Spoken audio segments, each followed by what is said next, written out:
Endapo kama unapitia hali ya kinywa kutoa harufu mbaya, basi mambo haya manne yatakusaidia sana kuweza kuimarisha afya yako.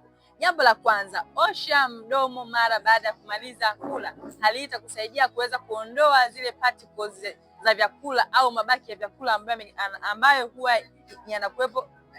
ambayo huwa yameganda kwenye meno. Lakini jambo la pili, epuka kutumia vyakula ambavyo vina jamii ya uchachu au vyakula ambavyo vina tindikali kwa wingi. Lakini jambo lingine la tatu, epuka kula vyakula kabla ya masaa 2 hadi 3 na muda huo unautumia kwenda kulala kwa pamoja. Lakini pia unaweza ukamuona daktari endapo kama unapitia hali hiyo. Lakini kama unahitaji kutibiwa na mimi, basi chukua namba yangu hapo kwenye bio ili nikusaidie kupa mwongozo sahihi ambao utakusaidia kuweza kutatua chanzo cha tatizo lako. Unaweza share hii video kwa mtu mmoja ambaye umemuona anateseka na changamoto ya acid reflux pamoja na matatizo katika koo ili iweze kumsaidia.